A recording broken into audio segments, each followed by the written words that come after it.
呢間海鮮街菜館，應該咧就如果好熟悉廣州嘅街坊咧，應該都知啦。我哋觀眾都知道啊。你睇佢掛住幾多個紅色嘅米芝蓮牌。22年、23年、24年啦，而家仲未開鋪，馬上開啦！呢個咧就係馬年嘅紀念鈔，20蚊同埋10蚊硬幣啊！基本上都係喺度收緊呢一個紀念幣。好啦，各位觀眾，大家好啊！而家係呢一個4點3個字唔到啊！好啦，咁接住上期咧，我哋喺呢一個一德路出嚟之後咧，咁行咗過嚟呢一個海珠南路啊，咁咧亦都打算咧今日咧就趁住呢個機會咧，咁都行下，咁咧由海珠南路我哋會一直行落去。好，咁未開始之前咧，先呼籲大家先點個訂閱啦，再睇。如果唔係咧，你就會錯過我內容噶啦嚇，因為我哋每日都會更新嘅每日都會睇到新嘅廣州嘅，所以大家千祈唔好錯過，先點訂閱再睇下。好啦，咁我哋而家咧就帶大家一路行落去，由海珠南路開始睇睇呢一條經典嘅百年老街啦嚇，唔知有冇百年啊？應該有百年啦亦都係我哋廣州非常出名嘅騎樓街啊！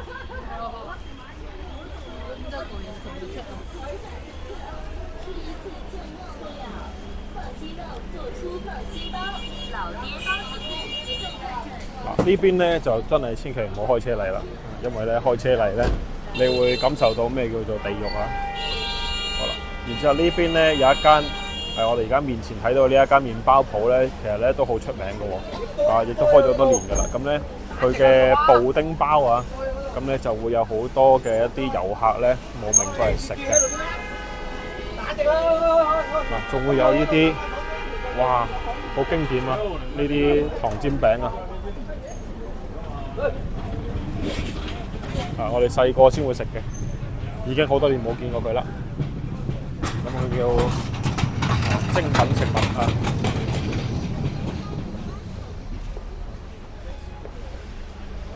就喺呢一個海珠南路嘅接近呢個一德路嘅交界啊！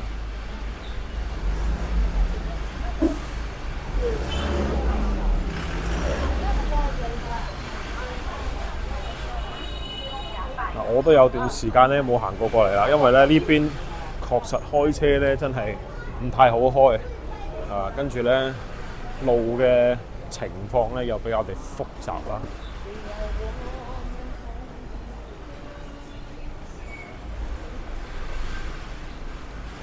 跟住我哋面前咧呢個位置咧，如果大家翻嚟旅遊咧，真係唔好錯過啦！呢間海鮮街菜館應該咧就，如果好熟悉廣州嘅街坊咧，應該都知啦。我哋觀眾都知道啊。你睇佢掛住幾多個紅色嘅米芝蓮牌。22年、23年、24年啦，而家仲未開鋪，馬上開啦。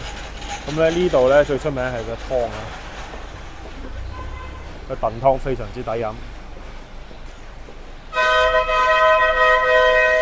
咁記得早啲嚟啊！如果唔係咧，就好似我上次咁啦。上次咧特登開車過到嚟，跟住咧一坐低問佢做啲咩湯啊，佢一個回答咧就係伯父嘅老婆白友啊，乜都冇摸咗個門釘。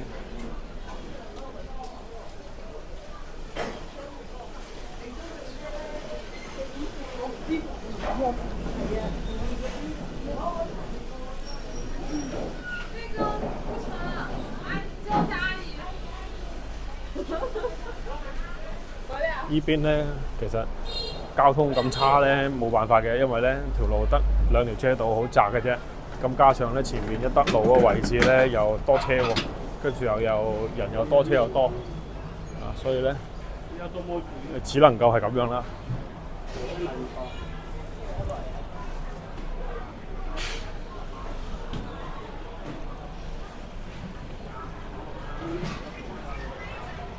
反而我覺得咧呢種先係廣州特有嘅一種火氣啊！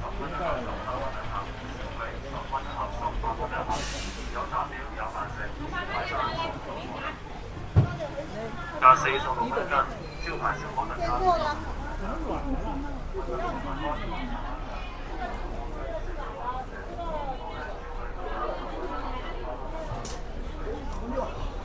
哇！呀，真係好多人。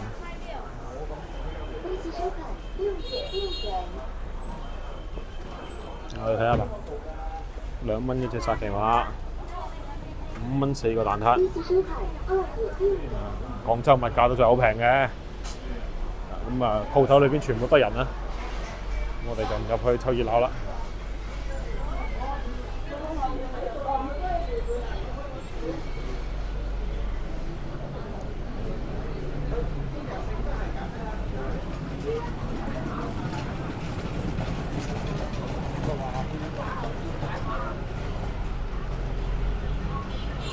嗱，我哋行緊嘅咧係一條好長好長騎樓街。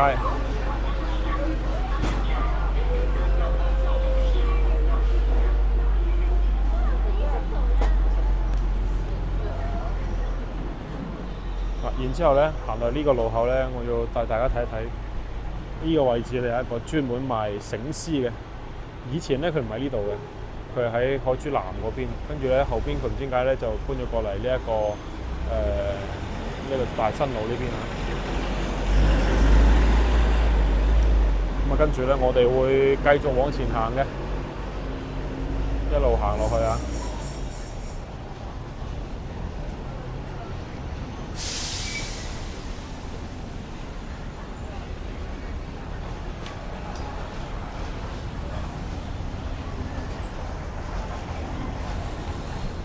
我發現咧，其實呢邊咧都幾多遊客咧過嚟住嘅，但係咧我自己有個擔心咧，就係因為呢邊啲交通狀況咁差咧，會唔會影響到大家對佢嘅即係對廣州嘅印象啊？因為其實譬如我自己係廣州人、本地人咁啦，即係如果有朋友話嚟廣州咧，其實我都唔會建議佢住喺呢一個附近啊，一德路呢個周邊嘅商圈呢邊，因為呢邊實在就太亂啦。啲交通狀況真係唔係太好，會見到咁樣啊，有啲電雞就咁車住貨衝上去人行道，呢啲情況係就算交警嚟到呢邊咧都管唔到啊！個路又好窄嘅。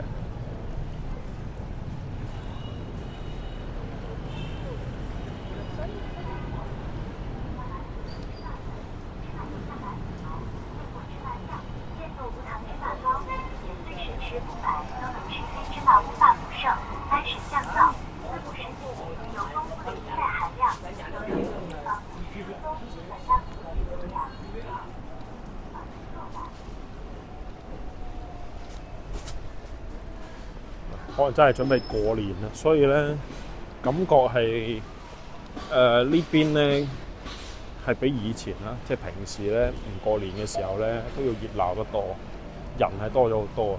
可能真係有好多嘅市民咧，趁住呢段時間啊，過年前1個月咧，咁啊出嚟開始去買啲年貨。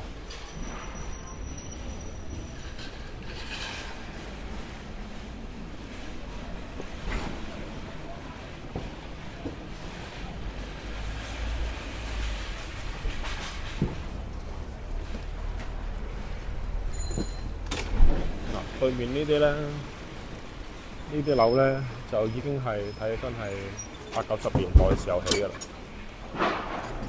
咁啊，確實呢邊冇咩新樓嘅。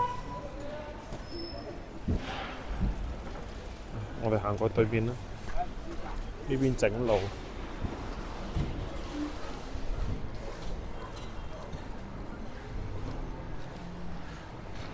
你開始嗎？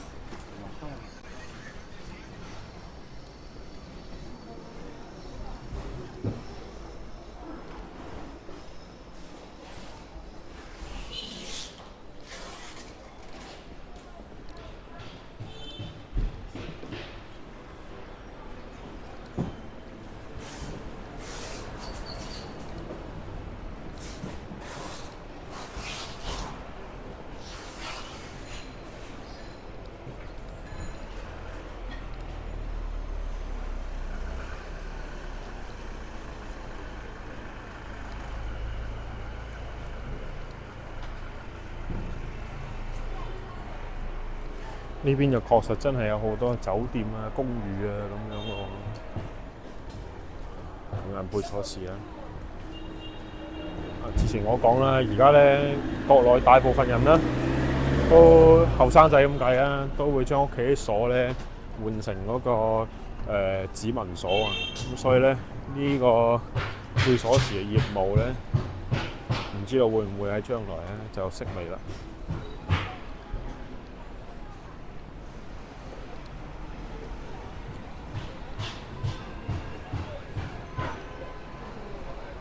而且咧，我哋嗰啲指紋鎖咧，雖然佢係有一條物理鎖匙咧，但係咧嗰條鎖匙咧，據嗰啲門鎖公司講咧，其實佢係配唔到嘅。咁佢一般咧就會俾兩條啊，因為我屋企啱啱先換完，俾兩條你，咁佢就話咧會叮囑你，千祈唔好放喺屋企啊，放喺其他地方。然後咧，佢就同你講呢條鎖匙咧，你唔見咗配唔到嘅，你要換鎖芯咧就好麻煩嘅，所以一定要妥善保管辣咁樣。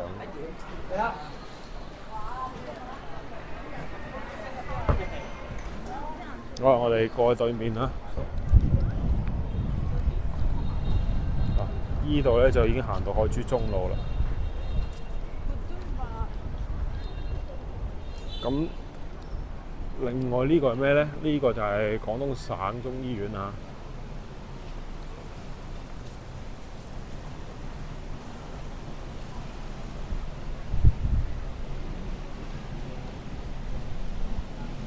亦都係我哋廣州咧，特別係老人家咧最中意嘅一間醫院。去睇啲小病小痛咧，感冒發燒啊、腰酸骨痛啊嗰啲特別好啊。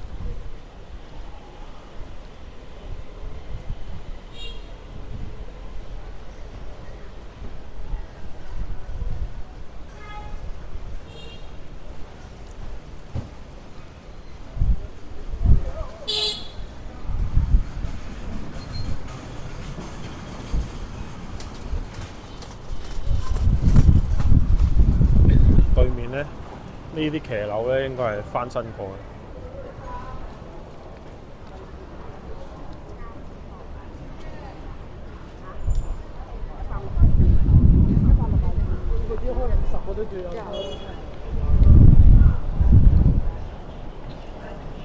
翻新過之後咧，其實冇咗以前嘅嗰種好舊嘅味道。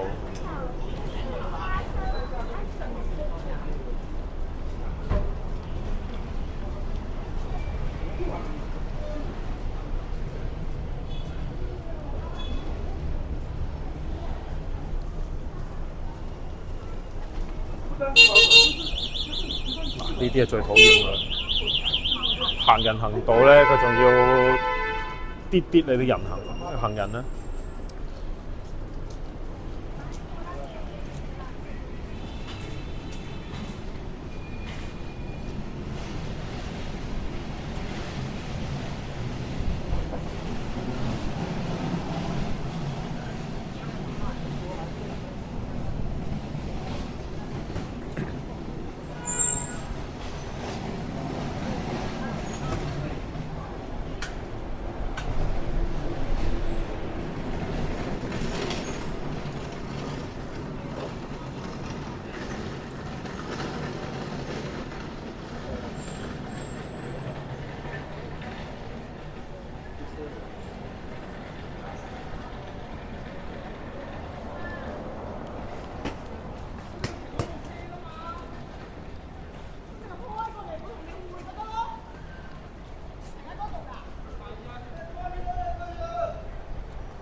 對面咧呢啲騎樓咧就真係全部有人住㗎，就唔似中山5路、中山6路嗰啲咧，上邊咧就得個窗花嘅啫。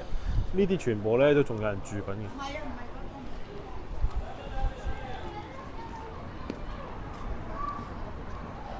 呢樣嘢我之前咧都冇點留意啊。呢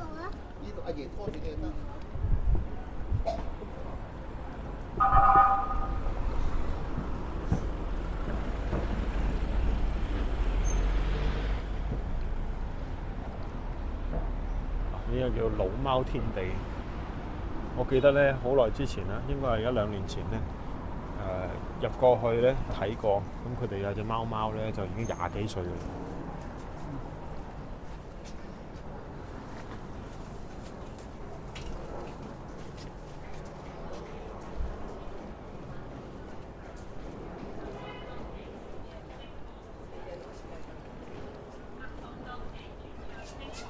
嗱，對面咧就七豬絨啦。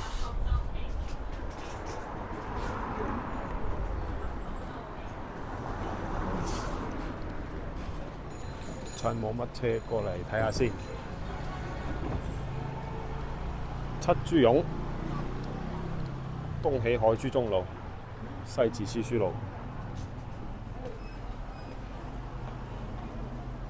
清代清七豬絨，七棵絨，又名七條絨。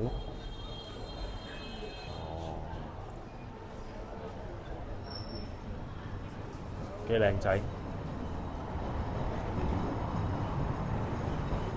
唔知你有冇觀眾以前咧住喺七豬絨咧？而家咧變咗咁樣啦，超級靚仔嚇！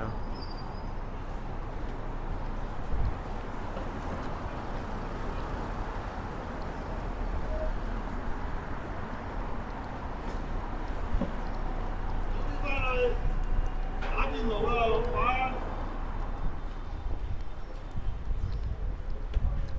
早啲翻就開煲啦，天寒地凍，熱氣凍啊！5度得啦嘛。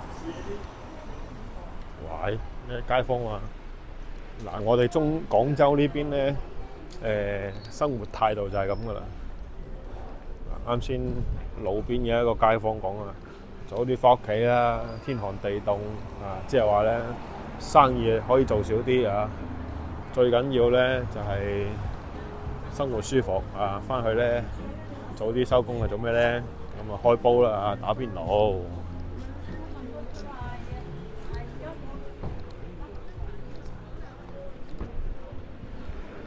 廣州咧就係咁噶啦。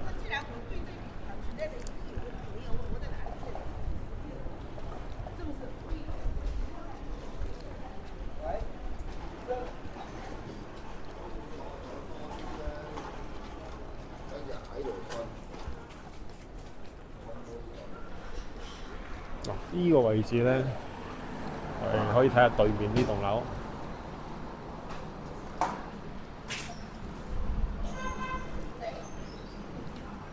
呢棟樓就有意思啦。上面呢啲歐式嘅羅馬立柱，仲有一個非常之歐式嘅一個飄台仔一睇就知道係民國時期嘅特色啊！呢度有個咩啊？呢度有個廟吉祥室，廟吉祥室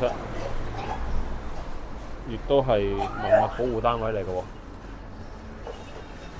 睇下先，清代嘅時候，滿人來歲駐紮啊。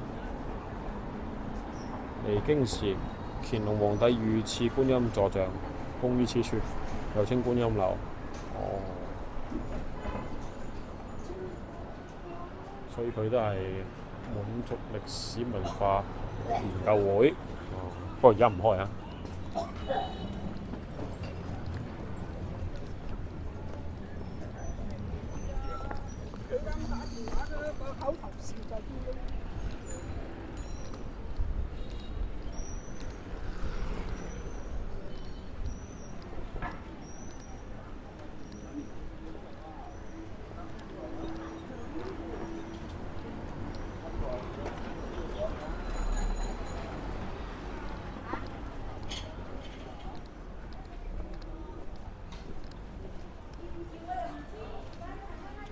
對面呢間係叫咩？羽武街連新麵食店。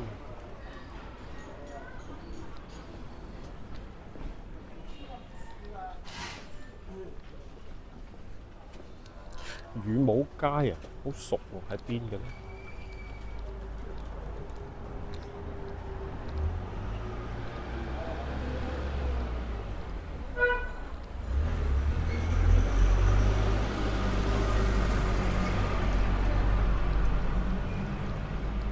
嗱，海珠中呢邊啲樓咧就已經係正式整水咗㗎啦。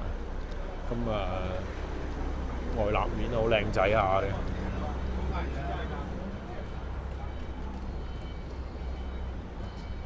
跟住咧，中間呢度啊，唔知大家有冇睇到？嗱，呢度又中間會有一個咧非常之舊嘅，喺兩棟新樓中間有一個好舊嘅趟龍門啊，都幾神奇嘅喎。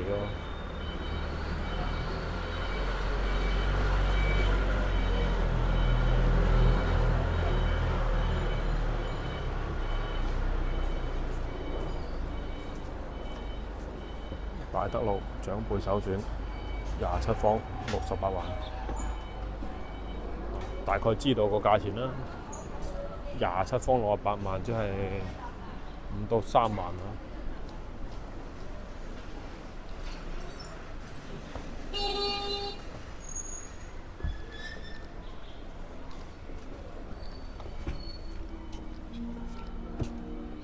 然之後呢啲又好新喎。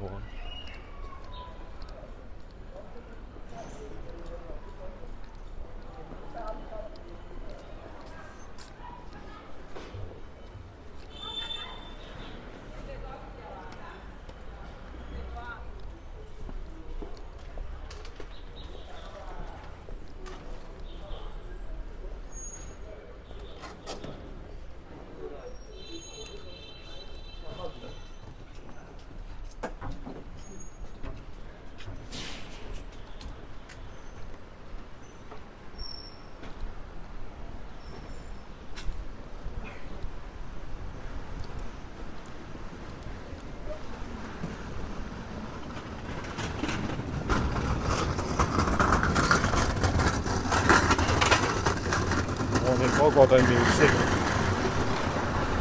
嗱，國外嘅觀眾咧，其實就好得意噶，好似我哋嘅觀眾咁咧，中意睇呢啲比較懷舊嘅、比較復古嘅、比較有舊時味道嘅一啲老街啊。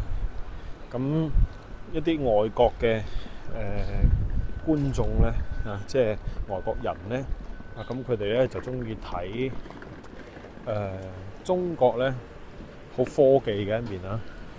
因為我最近成日刷到啲視頻咧，都係外國人嚟中國旅行，跟住咧就感嘆哇，原來咁先進嘅，咁啊大出佢哋嘅所料啊！睇下呢個72方218萬。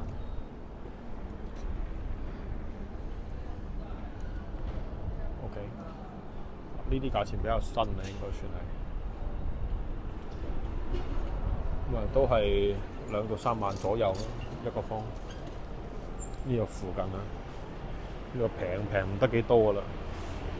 嗱，海珠中路呢度最 fit 啦，198萬71方，大裝修添。呢啲我哋叫咩？炒家盤啊，即係佢低價收翻嚟之後咧，裝修咗再疊價再賣翻出去。帶一啲比較實用嘅普通性嘅裝修，但係就唔係話好靚嗰種啦。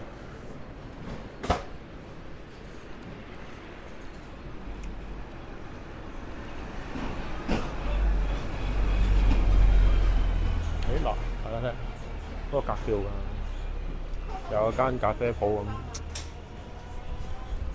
幾靚。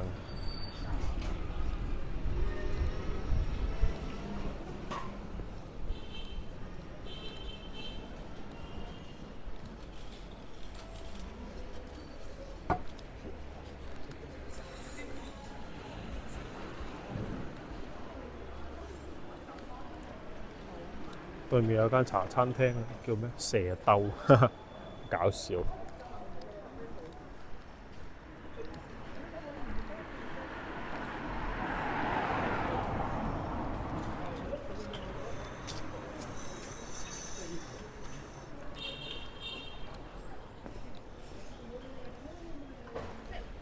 嗰個對面先。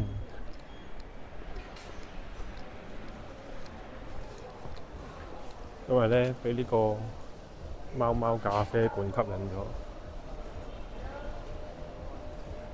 轉角呢度有2間咖啡店。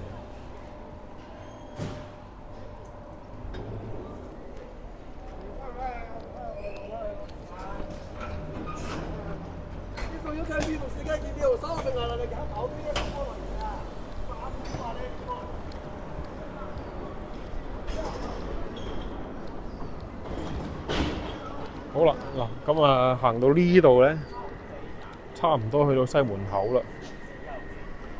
咁啊，再往後邊行咧，海珠北路其實咧就基本上冇咩睇嚇，所以咧我哋今次咧就帶大家行到去西門口啦。海珠北路咧有幾個考慮因素咧，就係又整路啦、亂糟糟啦，又話多車啦，啊同埋佢賣嘅全部都係一啲嗰啲叫咩啊？冷氣機啊，嗰啲用品啊。咁啊，所以咧，其實我一般咧就好少行落去，因為嗰邊真係冇咩好睇啊，而且條路啊掘得爛晒。嗱，反而呢邊咧，海珠中啊、海珠南啊，咁就會有啲人氣啊。對面係專門賣呢一個叫做收藏品嘅郵票啊、幣啊。紙幣啊，或者係硬幣啊，都有啊，好熱鬧喎！點解咁熱鬧啊？因為最近咧馬年嘅新鈔啊，紀念鈔咧就已經係上咗市啦。咁好多可以喺好多人咧喺網上邊咧就預約咗去銀行做兌換㗎。咁兌換咗之後咧，呢啲紀念幣咧咁就可以攞過嚟呢啲市場度進行交易。咁啊，保本唔蝕嘅，20蚊你至起碼都值翻20蚊啊！肯定都係有日價添。嗱，俾大家睇下。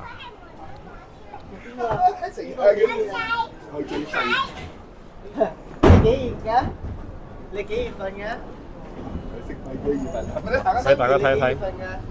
呢個咧就係馬年嘅紀念鈔，20蚊同埋10蚊硬幣啊！基本上都係喺度收緊呢一個紀念幣。要送翻好。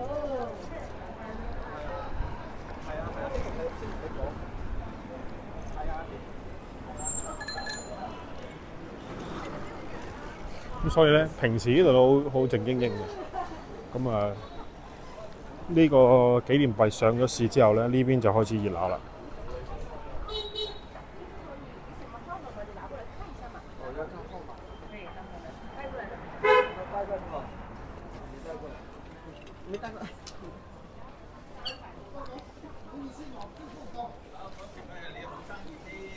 我聽到佢哋話要睇號碼嘅喎。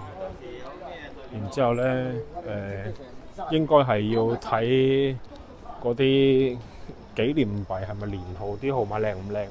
靚嘅話咧，我聽到佢有300幾，唔知係講緊一張啦，定係一沓啦。不過我哋咧就搶唔到啊，冇呢個運氣啊，因為佢係要抽籤啊，攞到籌之後咧，先至可以去有資格去銀行換嘅。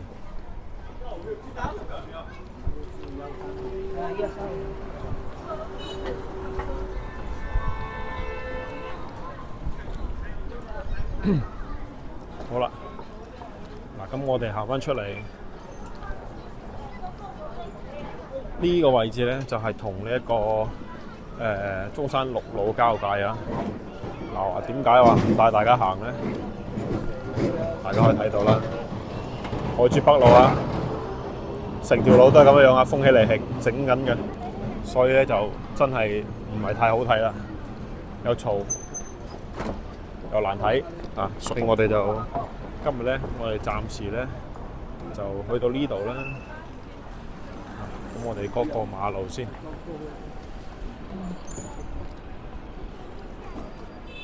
嚟返我哋好熟悉嘅中山六路啦。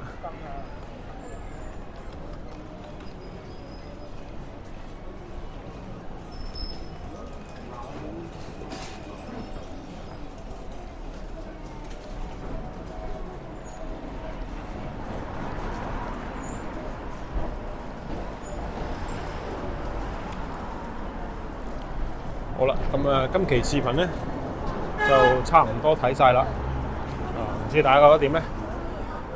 前兩日呢度好犀利啊！呢度咧派牛奶啊，啱啱開牛奶公司，話超平啊！